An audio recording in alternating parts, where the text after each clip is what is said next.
What's up, Fox Nation? Welcome back to another episode of Fox Plays with your host Fox, aka Alex. And yeah, that's right. On this episode, I'm going to talk about why I'm not doing a top 10 list. Basically, short answer is I didn't play enough games, honestly, like games made in 2018, so I can actually compile a list, honestly. And when I look back at all the games I played, I did write a list. It's all in here as well. Basically, the only games I really played, and there's still so many I still got to finish. So I'll give you a quick rundown what I did play in 2018. Bray at the beginning of the year from 2017, Iconoclast, Celeste, Far Cry 5, Master of Anima, God of War, Swords of Ditto, A Way Out, Gravity Rush, Town of Light, Yomawari, the new one, A Hat in Time, Adventure Pals, Omen Sight, Detroit Become Human, Dark Souls Remastered, Sexy Brutale, played Demon Souls again, played Zone the Enders again, played Ruiner, finished that off, Downwell, Crash Bandicoot 1, 2 and 3. Oh, and I finally played Horizon Zero Dawn as well. So I find that when I play games, I'm always like a year behind, unless if that game's like something like, oh, I need to fucking play this now. I just don't play it. And then I did play all these Disney games on my channel. I played Resident Evil 2 for the first time ever, the original PlayStation version, and I absolutely loved it. That was awesome. Look, long story short, if you want to know what games I thought were amazing for 2018, I would have to say definitely Celeste. That was the best game by far. It was, wow. Like, that game, it actually came at the right time as well for me. Celeste is basically about a young girl that's climbing up a mountain, and basically she suffers, I guess, an anxiety attack in a way, and like her inner demon manifests into like an evil version of herself that's always constantly like berating her and like making fun of her as she's trying to climb up this mountain. And there's always wonderful characters that you meet throughout the game, which I guess kind of encourage you to, like, you know, fight on, and like, I guess, techniques to breathe. And believe it or not, I personally haven't suffered anxiety for a long time. Like, high school, yes.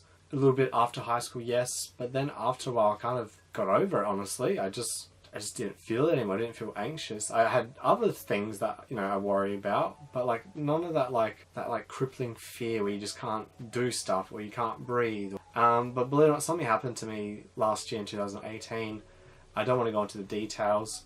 I actually suffered anxiety again. I hadn't suffered it. I honestly, like, when it hit me, I hadn't felt that way in literally years. I didn't know what to do. I was actually like, fuck, shit, what the fuck? Because the game essentially is about climbing the mountain, and it is an allegory of, you know, beat the tough challenge and you'll feel accomplished. And that's what Celeste is. It is such a well-designed game. It gives me almost that Dark Souls vibe. The challenge is part of the fun of the game, if that makes sense. What I really, really loved about Celeste was that at the beginning of the game, like, you know, the basic mechanics, and then each world they introduce more and more. Very, you know, basic game design, but all the techniques they teach you are actually available from the start. Most of them are. And they don't tell it to you. You could actually learn how to do these like wicked like speedrun techniques right at the beginning of the game and actually like breeze through until you get, you know, towards the end of the game and the levels get hard no matter what. And I honestly loved it. Like, I did all the A sides without cheating, did all the B sides as well. C sides I got halfway, I think up to C side 6 or whatever, there's 8 worlds. And then that's when I was like, oh, I'm going to put beginner, I just wanted my trophy and get it done. I will go back to it. I do have my unaltered save file, which I'm going to do the game legit one day. But honestly, Celeste, by far, best game I played of the year. I want to keep playing more indie games, and obviously some of the mainstream games as well that I didn't get to play, just because I just want to see if there was anything better than Celeste, because I'm just that kind of person. Like back in my 2016 video, that top 10 list, like I stand by that list. Those 10 games were the best games I played that year by far. And I've caught up and played a few mainstream games that came out the same year, and honestly I still stand by that list. And I'm a very big believer that when I put content out, or when I put my opinion out, I stand by that opinion. I'm not like someone who backpedals from their opinion like a politician. I actually stand for it, and you know, if my opinion changes, yeah, so be it. I'll admit it. And another game this year that everyone's fucking doing this to it, God of War. Like, why? It's like, this is God of War to me. Story, fantastic. Storytelling, fantastic. The character development between Kratos and son, awesome, cool, loved it. Supporting cast, great. Graphics, excellent. Sound design, great. But to me, the gameplay was really let it down. I loved God of War 1, 2 and 3. I finished them multiple times. Great story. I can't wait for God of War 5. I think God of War 5 is going to be fantastic, honestly. The build up to, I'm not going to ruin anything in the storyline, but the way they build it up to God of War 5, awesome. I think God of War 5 is going to be sick. But honestly, that combat system, really, I actually was disappointed. The actual combat itself was alright, but the enemy variety and the tactics you use basically just do the same shit throughout the whole game. And all the enemies you fight is literally just a humanoid enemy. Some might move quicker, some might have a resistance to a spell, and then you get sometimes there's flying enemies, and it's just, I actually was really let down. Like, when I played God of War for the first time ever, back on the PS2 days, I was so excited to see so many different monsters, different like death animations as well when you kill them. God of War, the new one, they reused so many death animations, and the thing that pissed me off the most, honestly, was when that troll boss you fight. I made a joke to my friend the other day. I was like, oh, that game's just full of troll bosses. I made a joke saying there's 5 of them. I actually looked up. I didn't realize there's 10 of them. I killed 10 of them. I didn't even realize it. I honestly think I burnt that image out of my brain. And other games that I've really enjoyed this year from 2018. Iconoclast, I already made a video about, I guess I did a quick review on it, why you should play it. Really cool game. Honestly, it's one of those indie games where art style was amazing, boss fights were so cool. The puzzle platforming is really cool too. And it was one of those games where it starts off as like a happy-go-lucky game where it's just like, yeah, we're just going to fight the bad guys, and just progressively gets darker and darker. And there's all these really cool religious undertones in the background of the game, which I absolutely loved. And it's one of those games that when I finished it, I didn't fully get the game. It's one of those games where I actually had more fun after I finished it, like actually exploring the storyline. Kind of like Nier and Nier Automata, where I love the game. Actually, I don't like the gameplay of Nier. Nier's a pretty average game, but the storyline's amazing. But when I like watch more and more lore videos and explain the storyline, all the little intricacies in it, that's why the enjoyment came out of the game more and more. So yeah, Iconoclast, another great game I will recommend for 2018. Detroit Become Human as well. I absolutely love that game. I do admit though, I did think Detroit Become Human, there were some scenarios in the game, because I've played Heavy Rain, I've played Fahrenheit, I haven't played Beyond Two Souls. There was a few scenarios in Detroit Become Human were exactly the same as the scenarios from Heavy Rain. And I was like, oh, it's a bit of a copy paste, but hey, you know what, like I still had fun playing it. The thing that was really impressed me was not only was I think the voice acting and the animations are pretty cool too. It's a little bit, you know, cheesy in some bits, and like Connor's like such a delightful character. He's like one of the coolest characters I've ever seen ever. It's just like this optimistic android who just wants to be a cop. Honestly, what I loved about was all the choices, and I know Heavy Rain gets criticized a lot for there's all these choices in the game. It kind of boils down to 5 endings. Detroit Become Human, similar, but there's so many branching pathways, which ultimately the scenario kind of still ends the same, or there's only like a few endings to each scenario. So the game's split up in chapters, so I'll say the chapter ends slightly different. The actual ending itself, there's just so many different combinations of the ending, and it's really cool. Like, I felt like everyone would have a pretty different experience from beginning to end. But I did like that some characters could die. Connor doesn't have to become android fighting against androids, and there's always different choices in it, and I thought it was really well made. And I think they've improved the game a lot since Heavy Rain. Heavy Rain was cool. I liked it, and a lot of people criticized it later down the track. Maybe they'll do the same Detroit Become Human. I don't know. People are weird. I love Detroit Become Human. I loved that game. It was so much fun. So much fun. I had a great time playing that on my stream. And then even doing the playthrough where you try and get Connor killed off as many times as possible, like 10 times for the trophy. That was so much fun. Like just trying to get into bad situations for Connor, and like it was actually hard to like get him killed, but it was fun nonetheless. The other games I would recommend for you guys to play, A Way Out, the co-op game where he plays the guys breaking out of prison. That was really well made. If you don't know about it, basically plays 2 prisoners who are in jail, basically trying to escape jail, trying to get revenge on this dude. The game just worked really well. Like as a co-op game, like you have to play with 2 people. You can't be a loner like me. You have to actually have a friend. Awesome. It was such an awesome game. And then the final, I'm not going to ruin the ending as well, but the final choices at the end, I was like, shit, like I just didn't expect that. Like you just really don't. And I actually encourage you to actually go out there and play it. It is so much fun. Bloodstained, the indie kickstarted Castlevania that's coming out who knows when. They released the first bit, Bloodstained Curse of the Moon, a throwback to the old 8-bit style of Castlevania. So it has 8-bit graphics but with awesome colours, same challenging gameplay. There are some like leniencies in the game design itself. It is still a Castlevania game at heart, so it is still pretty hard, but it has some casual aspects to it to make it easy for newcomers, but you can put it on hardcore Castlevania mode if you want to be a true pussy slayer. Or you're just one of those people that has to prove to everybody that he's really good at games, but no one really fucking cares. Yep.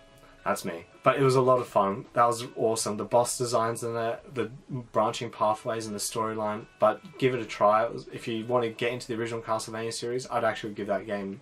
I'd actually recommend to do that first. Because get easy into it. It's not too hard. You can put it on easy mode, or you can put it on the full proper Castlevania difficulty if you want. Lots of fun. Definitely recommend that game. Minute was that game where you, which I live streamed as well, where you play as that, I don't know what the hell he was, but you have 1 minute to live, and every time you die, you restart the checkpoint, and you gotta basically navigate through this map, solving puzzles, trying to save the world. So I don't even know what the storyline is. I just liked the game. It was cool. I really like the premise behind the graphics. I love the black and white. I love monochromatic graphics. Is that the word? I hope it's not the word. The one that's black and white graphics. I loved it. I thought it was so much fun. Exploring the map, it was cool. It was genuinely fun. It was... You don't know when it was going to end, and it's a very short game. I will criticize it for that, but I actually had a lot of fun. And then when I redid the speedrun trophy and like try and not die as many times trophy, I actually had a blast. It was a lot of fun. Definitely recommend Minute. Into the Breach as well. Great game. From the creators of Faster Than Light. I didn't like it as much as Faster Than Light, but I did like the strategy aspect of it. I did only play it once. Like on my channel, I literally played it once and I actually managed to finish it. I think I put it on easy mode because I'm not very good at those types of games, those strategy games. I just don't think 4 moves ahead, let's just say that. I was alright at chess in school, but I just wasn't that good. So, but like the strategies were just perfect. It was just like almost like a bite-sized grid, because you only have to control 3 units usually. You gotta fight the aliens off, there's some objectives, and it's just a lot of fun. Like, and I loved that company. Oh, let's just look it up. So, Into the Breach, made by Subset Games. Their art style for Faster Than Light and Into the Breach, I absolutely love it, and I'm really looking forward to their next game again. I hope they do something similar. They seem to have strategy nailed down the pack, because I'm not a big fan of roguelikes or strategy that much, but if it's engaging enough, I'll give it a try. I'll stick it through and have a good time. There's still some strategy games I still need to go back and play, like Final Fantasy Tactics, never played it. Definitely would recommend Into the Breach as a great game for 2018. And yeah, that's about it. Oh, and Dark Souls Remastered 2018. That technically, yeah, I'm Dark Souls on that. Let's just say that game. You know what? Dark Souls Game of the Year. Celeste, Dark Souls, yeah. Now, honestly, replaying Dark Souls Remastered 2018 again, still love it. Still amazing. It is a bit of a letdown in my heart that when they did the remaster of Dark Souls, they didn't. I just want a cool Bed of Chaos fight. That's all I wanted. Like, a lot of people complain about Lost Izalith and Demon Ruins and a few of the endgame areas. They say they're boring or the design. I actually like Lost Izalith, believe it or not. And Demon Ruins is not bad. I just don't like how there's just enemies just standing there in like an assembly line. It looks a bit weird. I actually like Lost Izalith, and exploring it's actually cool. The dinosaur bits are a bit annoying, but whatever.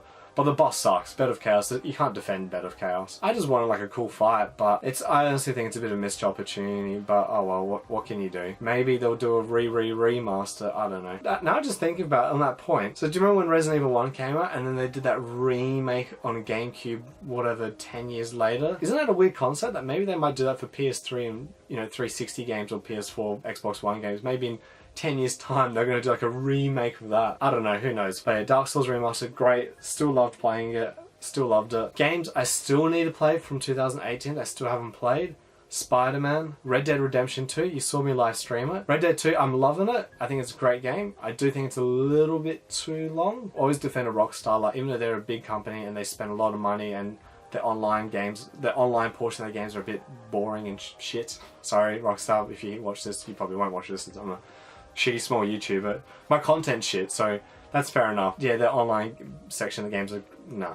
But the single play, I still stand by them, that they put a lot of effort into their games. And I honestly think the Red Dead 2 open world is the best open world I've ever seen ever. Far Cry 5 to me was a big surprise. Well, I haven't played Far Cry since number 2. I never played 3, never played Blood Dragon, never played 4, never played Primal. I really liked the game, it was cool. Some people said, oh, it's the same as all the other ones. But because I haven't played the other ones, playing it to me felt kind of fresh. So, I don't know. I liked the game. It was cool. Like, the games I really want to get done, hopefully in this month as well. The Messenger.